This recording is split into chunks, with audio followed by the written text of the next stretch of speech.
My dear students, today we should consider some important facts of participles.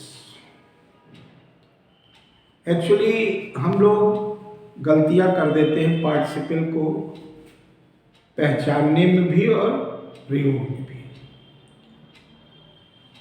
Participle और gerund एक जैसा, verb में ING लगाओ तो जीरंड बन जाता है और वर्ब में आईएनजी लगाओ तो प्रेजेंट पार्टिसिपल भी बन जाता है।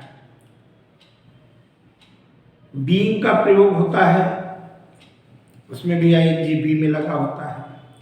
वो कभी कभी नॉमिनेटिव एब्सोल्यूट होता है, कभी कभी जो है वो परफेक्ट पार्टिसिपल के पैसिव वॉइस में भी लग जाता है। तो ये प्रायः कंफ्यूजन होता है। तो इस कंफ्यूजन को दूर करके आज हम लोग इम्पॉर्टेंट फैक्ट्स ऑफ पार्टिसिपल्स पर विचार करते हैं। हेडिंग डालिए, इम्पॉर्टेंट फैक्ट्स ऑफ पार्टिसिपल्स।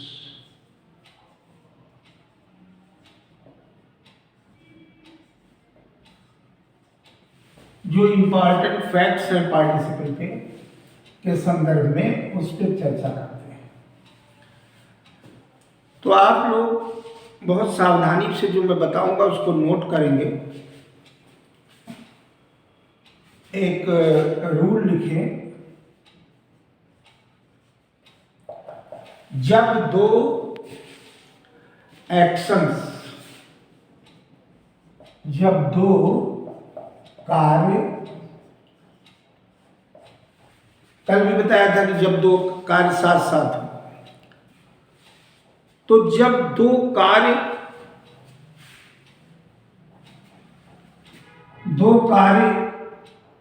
लिख दो, दो कार्यों के होने में अंतराल हो,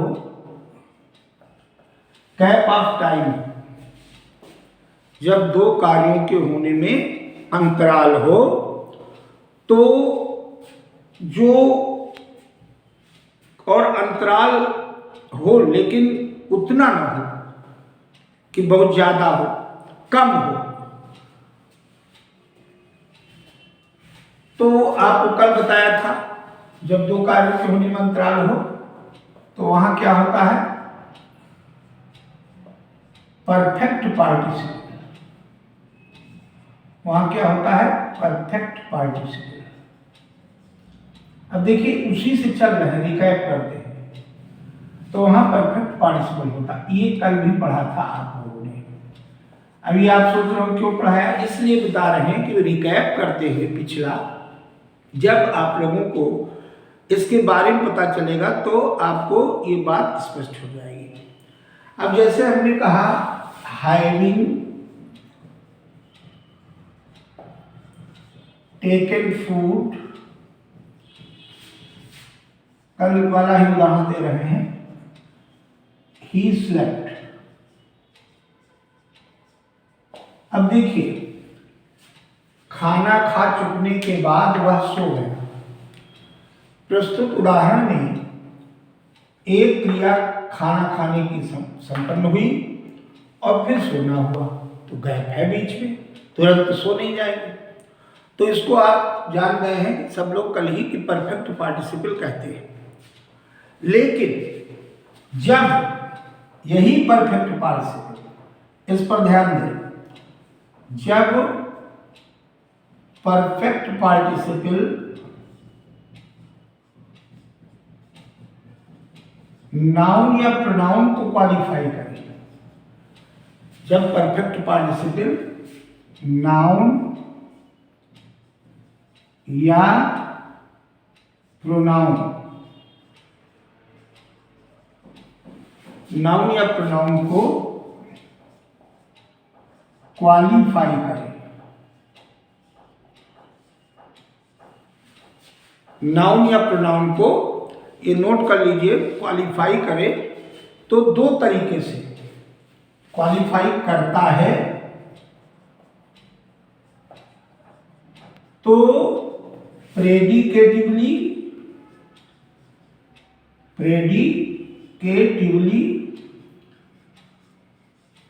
और एब्सो, एक होता है प्रेडिकेटिवली और एक होता है एब्सोल्यूटली, पूर्णतया, एब्सोल्यूटली। जब परफेक्ट पार्टिसिपल नाउन या प्रोनाउन को क्वालिफाई करता है तो प्रेडिकेटली और एब्सोल्यूटली दो प्रकार से प्रयोग हो सकता है, दो प्रकार से इसका प्रयोग होता है। अब जब दो प्रकार से प्रयोग होता है तो इसका आपको उदाहरण के द्वारा कंफ्यूजन दूर करना पड़ेगा। अब जैसे मैं प्रेडिकेटिवली पहले बोलता हूं, वो आप लोग लिखेंगे। हमने कहा ही सीम्स वरीड, ध्यान से देखिए और नोट करते जाइए। ही सीम्स वरीड, इसमें हमने वरीड को ऐसे अंडरलाइन कर दिया। वरीड को अंडरलाइन, वो दुखी लगता है, वो दुखी प्रतीत होता है। अब इसमें वरीड को आप देखें तो ये वरीड किसको मॉडिफाई कर रहा है? ये मॉडिफाई कर रहा है, मॉडिफाई सब्जेक्ट को कर रहा है, सब्जेक्ट को कर रहा है। कौन है वरीड? वह। तो यहां पर ये प्रेडिकेटिवली यूज हो गया और ये पास्ट पार्टिसिपल में थर्ड फॉर्म जो आपको बताया था वही थर्ड फॉर्म है। अब पार्टिसिपल का यूज दूसरा, जब हम प्रेडिकेटिवली सब्जेक्ट प्रेडिकेटिवली करते हैं तब तो आप पकड़ लेंगे कि यहाँ पर ये वरीड जो है थर्ड फॉर्म है। जब एब्सोल्यूटली आता है तो उसका प्रयोग देखें जरा। ये प्रेडिकेटिवली मॉडिफाई सब्जेक्ट को कर रहा है तो ये क्या हो गया? प्रेडिकेटिवली यूज हो गया। ये प्रेडिकेटिवली यूज है। प्रेडिकेटिवली यूज के बाद जब हम एब्सोल्यूटली यूज करते हैं तो उसका जरा देखें आप लोग कि किस प्रकार से करते हैं।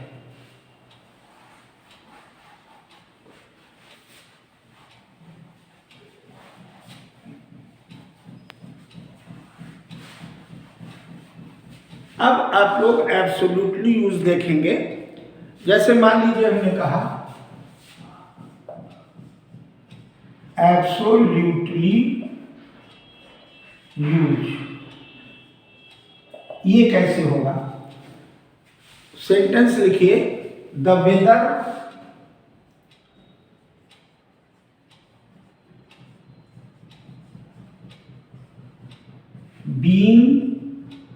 being fine, the weather being fine, comma, we went out। ये सेंटेंस है, the weather being fine we went out. अब यहां पर इसको जरा अंडरलाइन कर दिया हमने, यहां से लेकर पूरा यहां तक। अब जब वेदर बीइंग फाइन आ गया, वी वेंट आउट, हम लोग बाहर गए, तो आप देखें कि जो अंडरलाइन पोर्शन है वो एब्सोल्यूट फ्रेज है। ये एब्सोल्यूट फ्रेज है। एब्सोल्यूट फ्रेज है किसको कहते हैं? ये वाला पूरा एब्सोल्यूटली यूज है तो इसको हम कहेंगे एब्सोल्यूट फ्रेज। और ये एब्सोल्यूट फ्रेज आया प्रारंभ में तो इसको एब्सोल्यूटली यूज ही कह दिया गया। अब इसमें आप पार्टिसिपल जो बीइंग आ रहा है उस पर ध्यान दीजिए। जो अंडरलाइन पोर्शन है उसको देखेंगे आप लोग कि एब्सोल्यूट, तो पार्टिसिपल के पहले जब नाउन या प्रोनाउन आए, ये नोट कर लें, पार्टिसिपल से पहले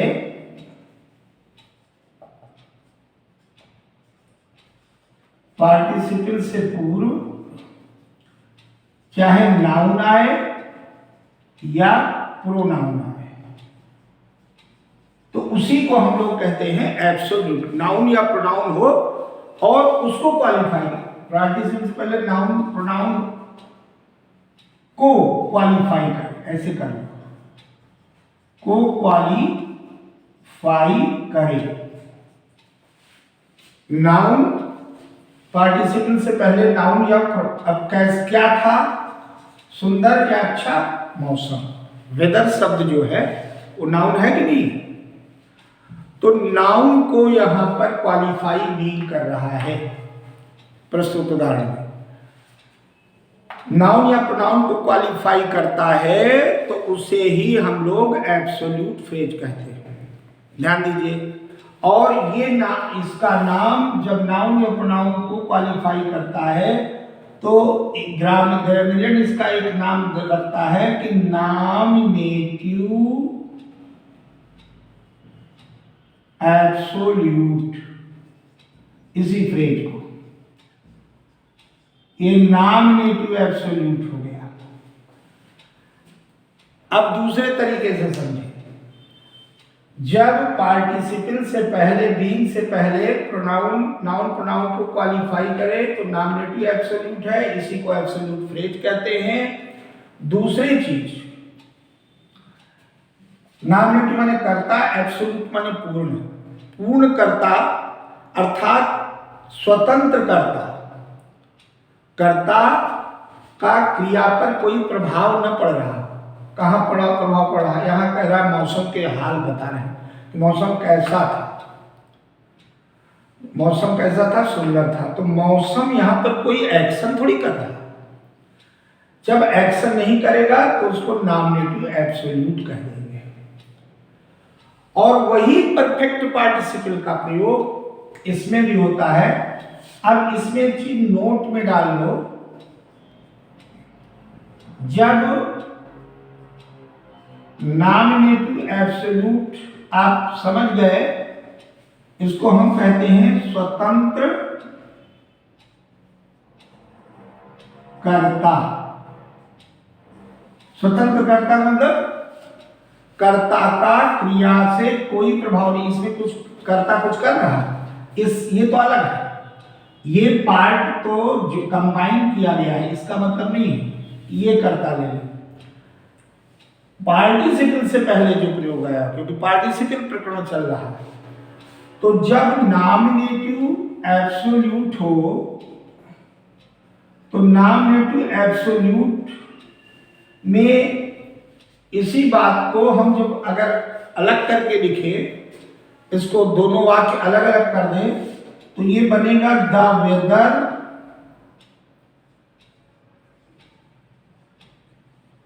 was fine, the weather was fine, और दूसरा वाक्य बनेगा we went out। अब अगर इसकी हम सिंथेसिस करें दोनों वाक्यों की, तो आपको यहां पर जो प्रयोग करेंगे सहायक क्रिया के स्थान पर, तो वो बीइंग आ जाएगा। यानी कि नियम क्या है नॉमिनेटिव में, हेल्पिंग वर्ब की जगह केवल बीइंग आएगा, केवल बीइंग।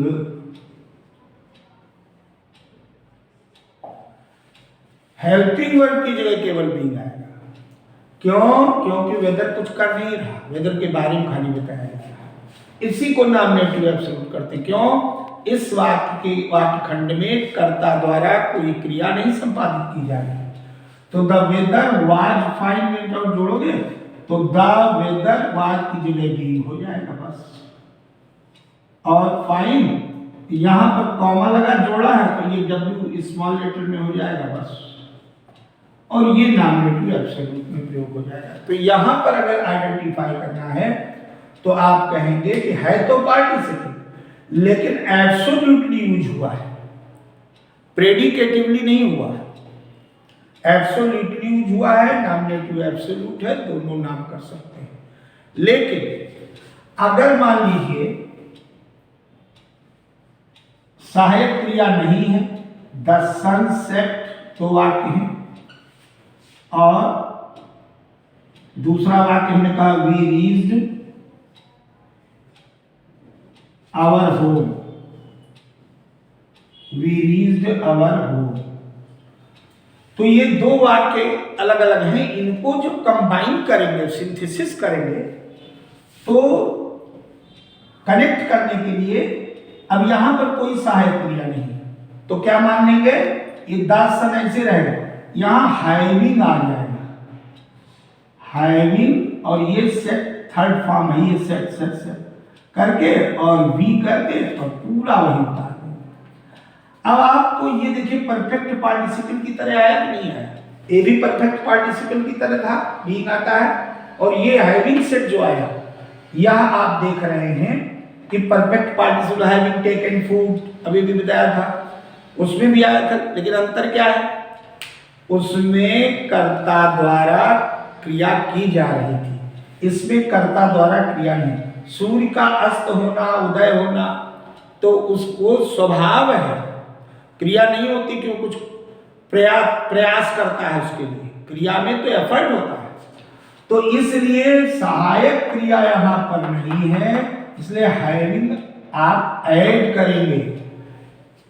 सहायक क्रिया होगी तो सहायक क्रिया को रिप्लेस करेंगे बीच से, लेकिन अगर सहायक क्रिया नहीं है बीच में, तो यहां पर सहायक क्रिया बीच में नहीं है, डायरेक्ट क्रिया दे दी गई सेट अस्त होने का, तो यहां पर ऐड करेंगे हैविंग सभी वाक्यों में।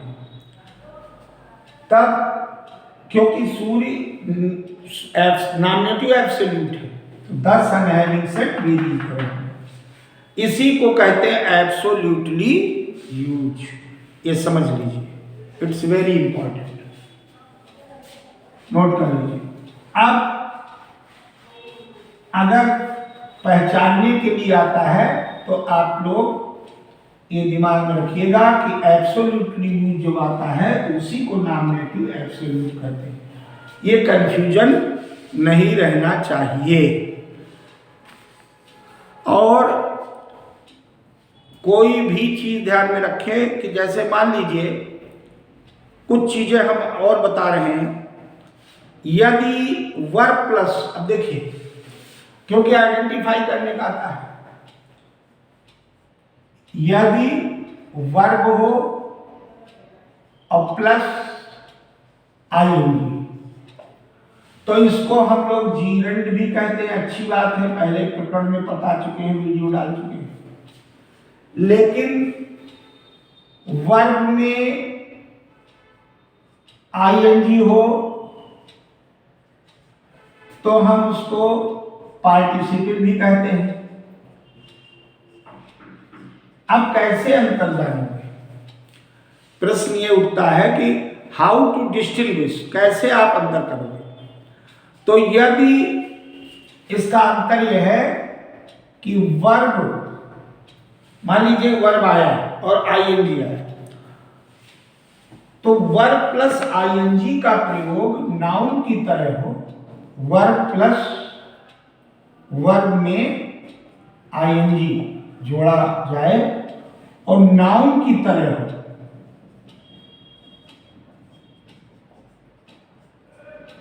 तो उसको जीरंड कहेंगे, नाम देंगे जीरंड या वर्बल नाउन। इसीलिए पिछला वीडियो कहा था ध्यान से देख लेना, उससे इसमें मदद मिलेगी। अब जैसे हम लोगों ने सेंटेंस लिखा कि योर हॉबी इज डांसिंग।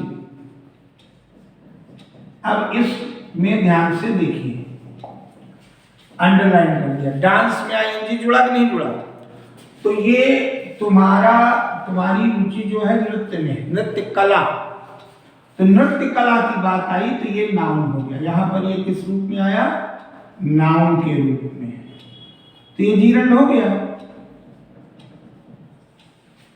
कोई इसमें वो नहीं है। लेकिन अगर हम कह दें शी इज डांसिंग। अब ये जो आप वर्ब की फोर्थ फॉर्म कहते चले आए हैं, अब आजकल अभी तक तीन फॉर्म थी, वर्ब की फोर्थ फॉर्म जिसको कहते हो, यहां पर वर्ब जो डांसिंग है ये पार्टिसिपल की तरह प्रयोग हुआ है। इसको क्या कहेंगे? पार्टिसिपल। ये सीज डांसिंग, वो नृत्य कर रही है, नृत्य कला नहीं, वो नृत्य करने की क्रिया कर रही है, तो वो पार्टिसिपल माना जाएगा। डांसिंग जिसको वर्ब की फोर्थ फॉर्म, जिसको वर्ब की थर्ड फॉर्म करते हो उसको पास्ट पार्टिसिपल माना जाता है, इसको प्रेजेंट पार्टिसिपल माना जाता है। यहां ये आ गया, ऐसा नहीं है कि ये कुछ अलग है। अब जैसे हम लोग कह दें कि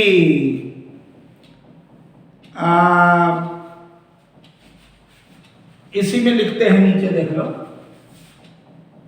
she is my dancing partner कर दे, मान लो डांसिंग पार्टनर।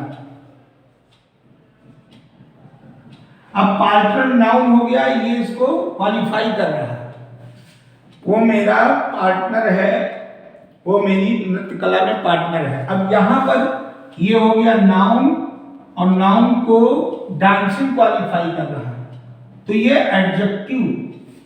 अब ये किस फॉर्मेशन में हो रहा है? डांसिंग बराबर एडजेक्टिव, लेकिन ये एडजेक्टिव होते हुए भी पार्टिसिपल है, ध्यान दीजिए, क्योंकि वर्ब में आईएनजी लगा है, एडजेक्टिव के रोल में है।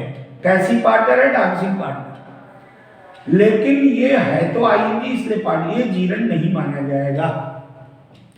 इसलिए कंफ्यूजन न हो, पार्टिसिपल का प्रयोग अलग अलग ढंग से आपको समझना पड़ेगा। अब मैं जैसे एक वाक्य और देता हूं, हमने कहा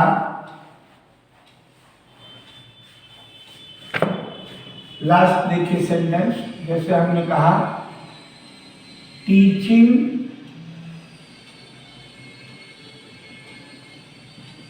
इज एन आर्ट, तो यहां पर हो गया अध्यापन। ये न तो किसी से क्वालिफाई किया जा रहा है, न क्रिया के रोल में है। अध्यापन एक कला है, तो ये जीरंड हो गया नाउन के रूप में। और अगर हम कह दें ही इज टीचिंग, तो ये पार्टिसिपल हो गया। कैसा? वर्ब में आईएनजी आ गया तो पार्टिसिपल के रूप में आ गया, इसको भी पार्टिसिपल, जिसको वर्ब की फोर्थ फॉर्म भी कहते हो। यानी क्या सीखे, इसको दिमाग में रख ले, वर्ब प्लस आईएनजी का प्रयोग किसी भी कॉन्टिन्यूअस में, आईएनजी का प्रयोग कॉन्टिन्यूअस टेंस में होता है, कॉन्टिन्यूअस टेंस में, तो उसे पार्टिसिपल और प्रेजेंट पार्टिसिपल कहेंगे। सामान्यतः तो ये पूछा था कौन पार्टिसिपल, तो ये प्रेजेंट पार्टिसिपल, प्रेजेंट की बात कर रहा है। अब सहायक क्रिया कोई भी उसके साथ हो, ये पार्टिसिपल होगा। एडजेक्टिव के रूप में हो तो उसे पार्टिसिपल कहा जाता है। ये बस अंतर क्या है? अभी जैसे आपने सीज माई डांसिंग पार्टनर किया था, तो उसमें पार्टनर को क्वालिफाइड डांसिंग शब्द कर रहा, तो एडजेक्टिव पार्टिसिपल के रूप में आया, और इसमें वर्ब पार्टिसिपल के रूप में आई। ये वर्ब पार्टिसिपल के रूप में, वर्ब पार्टिसिपल के रूप में है।